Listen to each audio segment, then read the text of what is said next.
नमस्कार। आइए जानते हैं बिहार की 30 फटाफट बड़ी खबरों को। और इस न्यूज़ को आप किस जगह से देख रहे हैं, हमें कमेंट बॉक्स में ज़रूर बताएं। पहलगाम आतंकी हमले में मारे गए बिहार के मनीष रंजन की पत्नी और बच्चों का एक वीडियो सामने आया है, जिसमें वो सेना के जवानों को देखकर डर जाती हैं और बच्चों को ना मारने की गुहार लगाती हैं। आतंकी सेना के वर्दी में आए थे, इसलिए उन्होंने जवानों को भी आतंकी समझ लिया। स्वतंत्रता सेनानी वीर कुंवर सिंह की जयंती पर पहली बार पटना में एयर शो हुआ। भारतीय वायुसेना के 9 लड़ाकू विमान ने करीब 1000 फीट की ऊंचाई पर कर्तव्य दिखाए, 360 डिग्री के एंगल पर आसमान में गोते लगाए और दिल का शेप बनाया। 12 साल के बाद भी देश खतरे में, हिंदू खतरे में। पहलगाम में हुए आतंकी हमले पर बोलते हुए पूर्णिया से निर्दलीय सांसद पप्पू यादव ने पीएम और गृह मंत्री से इस्तीफा देने की मांग की है। चैलेंज करते हुए पप्पू ने कहा कि देश में 1,80,000 सेना के पद खाली हैं। लालू यादव के पास जुबान नहीं है, हिम्मत है तो बिहार के विकास पर बहस कर ले, ये कहना है केंद्रीय मंत्री गिरिराज सिंह का। उन्होंने मधुबनी में होने वाले प्रधानमंत्री के कार्यक्रम को देश के विकास के लिए एक नया आयाम बताया है। सीतामढ़ी में मिट्टी लेने गई 3 लड़कियों की पानी में डूबने से मौत हो गई, 2 की जान बचा ली गई। शव को पोस्टमार्टम के लिए सदर अस्पताल भेज दिया गया है। गर्मी बढ़ते ही बिहार में पानी की किल्लत की खबरें सामने आने लगती है, लेकिन केंद्र सरकार की ताज़ा रिपोर्ट के मुताबिक बिहार का कोई भी ज़िला जल संकट की गंभीर श्रेणी में नहीं है। केंद्रीय जल शक्ति मंत्रालय की संसद में पेश किए गए रिपोर्ट में बताया गया है कि देश के 122 ज़िले भूजल के अत्यधिक दोहन या गंभीर स्थिति में हैं, लेकिन इनमें बिहार शामिल नहीं है। विशेषज्ञों का मानना है कि राज्य सरकार के जल जीवन हरियाली मिशन की वजह से भूजल स्तर में सुधार हुआ है, जिससे बिहार को इस सूची से बाहर रखा गया है। शादी के मौसम, अक्षय तृतीया और दुनिया में चल रही आर्थिक अनिश्चितताओं की वजह से सोने की कीमत में लगातार तेजी आ रही है। मंगलवार को पटना में 24 कैरेट का सोना 2,400 रुपये महंगा होकर 1,04,000 रुपये प्रति 10 ग्राम पर पहुंच गया है, जबकि 22 कैरेट का सोना 2,400 रुपये बढ़कर 92,600 रुपये हो गया है। स्थानीय ज्वेलर्स का कहना है कि आने वाले दिनों में सोने के दाम और बढ़ सकते हैं। जेपी गंगा पथ के उत्तर में गंगा किनारे दीघा से कलेक्ट्रेट तक 6 किलोमीटर लंबा उद्यान बनेगा। जिला प्रशासन और बीएसआरडीसी ने संयुक्त रूप से इसका प्रस्ताव बनाना शुरू कर दिया है। अधिकारियों के मुताबिक सूर्य किरण, विमानों के शो जैसे कार्यक्रमों के लिए खुली जगह की ज़रूरत है। साथ ही राजनीतिक व अन्य सांस्कृतिक कार्यक्रमों के लिए मैदान की आवश्यकता होती है। विशेष भूमि सर्वेक्षण के लिए स्वघोषणा पत्र जमा करने की अंतिम तिथि अभी निर्धारित नहीं की गई है। अब तक 37,04,831 रैयतों ने जानकारी दी है, जबकि कुल रैयतों की संख्या 10 लाख से अधिक है। रैयत ऑनलाइन या ऑफलाइन कागजात जमा कर सकते हैं।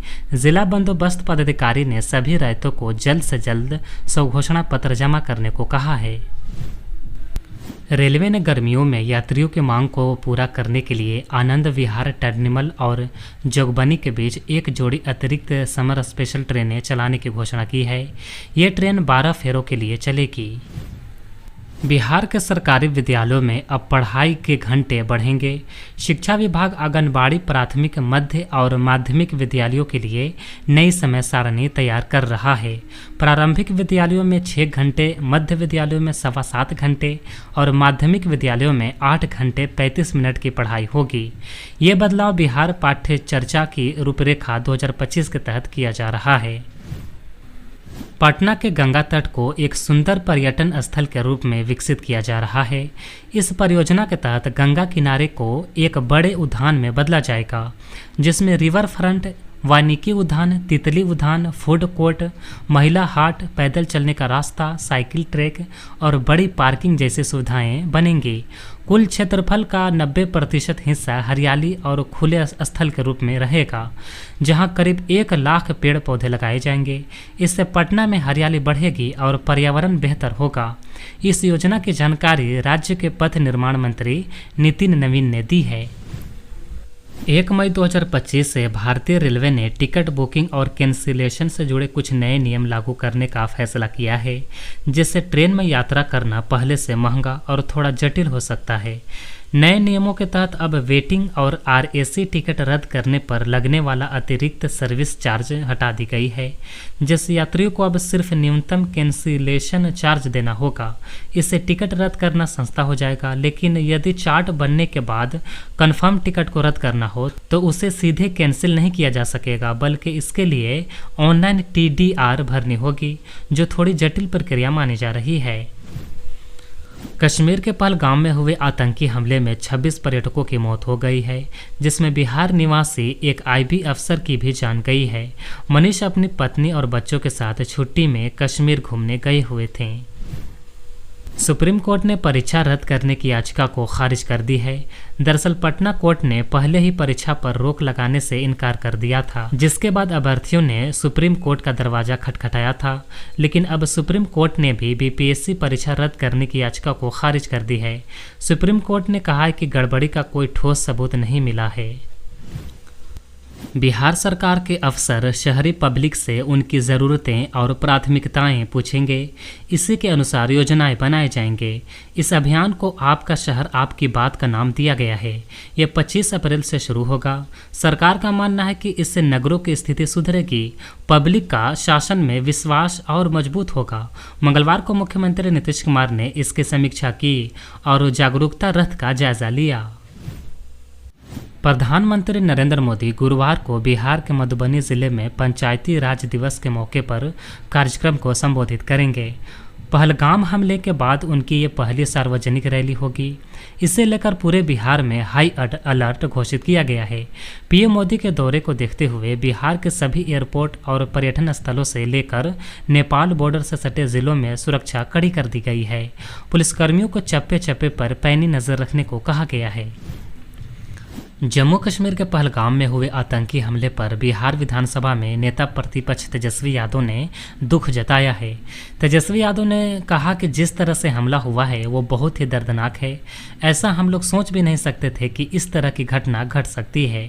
पूरा देश इस पर एकजुट है। और इस बीच उन्होंने 2019 में पुलवामा में हुए आतंकी हमले को याद करते हुए उसकी जाँच पर सरकार से सवाल पूछे। तेजस्वी ने कहा कि आज तक पता नहीं चल पाया है कि पुलवामा अटैक के पीछे किसका हाथ था।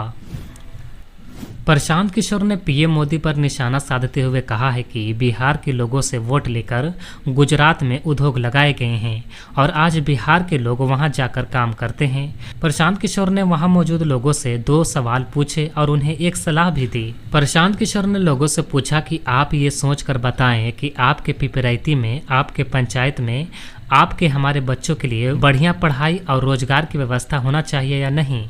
दूसरा सवाल पूछा कि आज तक आपने जिन नेताओं को वोट दिया है उन नेताओं ने आपके और आपके बच्चों का काम किया है या नहीं।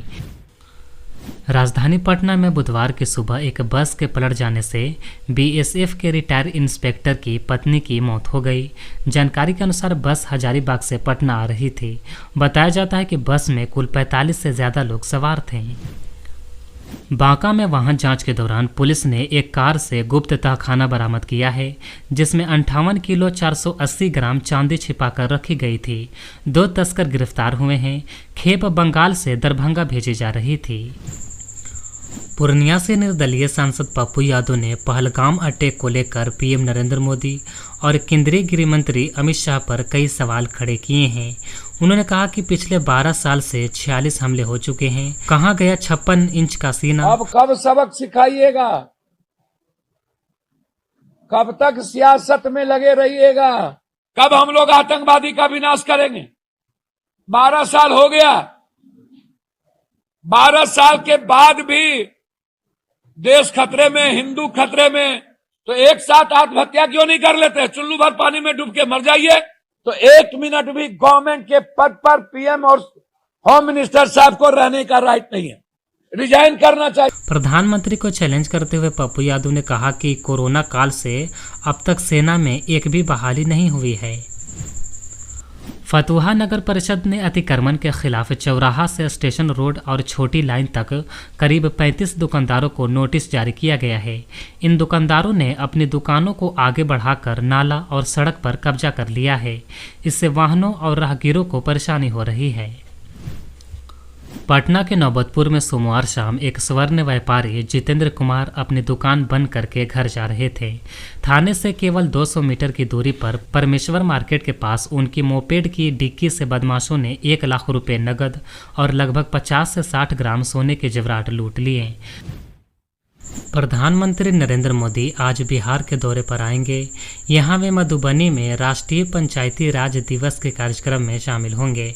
इस दौरान प्रधानमंत्री लगभग 14,000 करोड़ रुपए की विभिन्न विकास परियोजनाओं का शिलान्यास और उद्घाटन करेंगे। वे बेहतर काम करने वाले पंचायत को सम्मानित भी करेंगे। इसके अलावा गोपालगंज के हथुआ में LPG बॉटलिंग प्लांट और ऊर्जा क्षेत्र से जुड़ी कई परियोजनाओं की आधारशिला रखेंगे। पीएम मोदी सहरसा से मधुबनी के बीच अमृत भारत ट्रेन को हरी झंडी दिखाकर रेल से जुड़ी कई योजनाओं की शुरुआत भी करेंगे। जम्मू कश्मीर के पहलगाम में हुए हमले के बाद पाकिस्तान की सरकार ने अपनी पहली प्रतिक्रिया दी है। पाकिस्तान ने अपने बयान में कहा है कि भारत के अवैध तौर से अधिकृत जम्मू कश्मीर के अनंतनाग जिले में हुए हमले में पर्यटकों की मौत से हमें बहुत दुख हुआ है। हम मृतकों के परिजनों के प्रति संवेदना व्यक्त करते हैं और घायलों के जल्द स्वस्थ होने की कामना करते हैं। इसके अलावा पाकिस्तान के रक्षा मंत्री ख्वाजा आसिफ ने पहलगाम हमले पर पाकिस्तान के एक न्यूज़ चैनल से बात की थी। उन्होंने कहा था कि पाकिस्तान का इस हमले से कोई ताल्लुक नहीं है। उन्होंने इसे भारत का अंदरूनी मामला बताया था।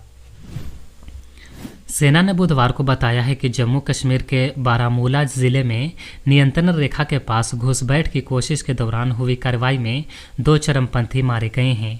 भारतीय सेना की चिनार कोर ने अपने एक्स अकाउंट से इस मुठभेड़ की जानकारी दी थी।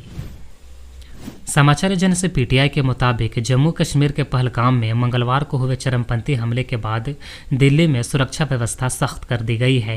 अधिकारियों ने बताया कि यह कदम एहतियात के तौर पर उठाया गया है। जम्मू कश्मीर के पहलगाम में मंगलवार को पर्यटकों पर चरमपंथी हमला हुआ। इस हमले में चरमपंथियों ने पर्यटकों पर फायरिंग की, जिसमें 26 लोगों की मौत हुई है। दिल्ली पुलिस ने हमले के बाद पूरे शहर में सुरक्षा बढ़ा दी है। कर्नाटक के मुख्यमंत्री सिद्धारमैया ने जम्मू कश्मीर के पहलगाम में हुए आतंकी हमले को लेकर केंद्र की खुफिया एजेंसियों पर गंभीर सवाल उठाए हैं। उन्होंने इसे पुलवामा जैसे हमले की तरह पहले से साजिश के तहत अंजाम दिया गया हमला बताया और कहा कि यह खुफिया तंत्र की नाकामी का साफ उदाहरण है। उन्होंने हमले की निंदा करते हुए केंद्र सरकार से लोगों की सुरक्षा सुनिश्चित करने और आतंकवादियों के खिलाफ सख्त कदम उठाने की मांग की। साथ ही हमले में मारे गए कर्नाटक के 2 लोगों के परिवार को 10-10 लाख रुपए का मुआवजा देने की घोषणा की। आम आदमी पार्टी के सांसद संजय सिंह ने भी प्रेस कॉन्फ्रेंस कर खुफिया एजेंसियों की विफलता पर सवाल उठाए और कहा कि ये पहली बार है जब पर्यटकों को निशाना बनाया गया है, जो सुरक्षा व्यवस्था पर बड़ा सवाल खड़ा करता है।